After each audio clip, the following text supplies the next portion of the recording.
దాని ఓనర్ కర్ణాటక రమేష్ గారు ఈ కార్యక్రమం ఏర్పాటు చేసినారు.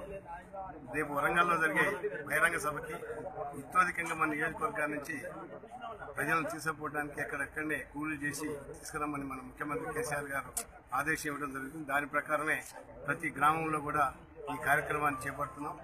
విశేషమైన స్పందన ఉంది. రమ్మని ఎక్కడికంటే అక్కడికి రమ్మని చేస్తున్నారు. ఇప్పుడే మన కృష్ణయ్య గారు కూడా మన మిల్లు ఏర్పాటు చేస్తాం, 5 లక్షలు కూలి ఇస్తామని చెప్తున్నాడు. ఇప్పుడే ఆయన చెప్తున్నాడు.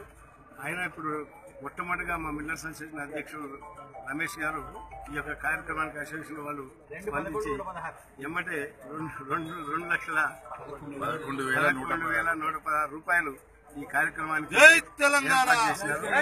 కాబట్టి వారికి ప్రత్యేకమైన ధన్యవాదాలు. ఎందుకంటే ఈ యొక్క కార్యక్రమానికి ఈ విధంగా మా ముఖ్యమంత్రి గారి యొక్క దీనికి స్పందించి మిమ్మల్ని అందరితో పనిచేపించి ఈ విధంగా తోడ్పడినందుకు వాళ్ళకి ప్రత్యేకమైన ధన్యవాదాలు తెలియజేస్తున్నాను. రేపు దామర్చెల్ల, వేములపల్లి అన్ని చోట్ల కూడా ఈ కార్యక్రమాలను ఏర్పాటు చేసినాం. అందుకని ప్రజలందరూ కూడా దీంట్లో ప్రతి గ్రామంలో కూడా ఈ కార్యక్రమాలు పార్టిసిపేట్ చేసి వాళ్ళ యొక్క స్వయం ఖర్చులతోనే రేపు రాబోయే 27వ తారీఖు నాడు మన యొక్క నియోజకవర్గం నుంచి 10,000 మందికి పోవడానికి ఏర్పాట్లు జరుగుతున్నాయి. ఎందుకంటే అందరూ ఇంకా ఎక్కువ మంది వస్తూ ఉన్నారు కాబట్టి 10,000 మందికి తక్కువ కాకుండా తీసుకుపోవడానికి ఏర్పాట్లు కూడా జరుగుతున్నాయి. కాబట్టి ఎందుకంటే ఏ ఊరు వాళ్ళు ఆ ఊర్లో స్వయంగా పనిచేసి వెహికల్స్ ఏర్పాటు చేసుకొని రావాలని కూడా ఆదేశం ఇవ్వడం జరిగింది. దానికి అందరూ సమాయత్తమవుతారని చెప్పి చేస్తున్నాను. మీ అందరూ కూడా రమేష్ గారికి మరి ఒకసారి ధన్యవాదాలు తెలియజేస్తాం.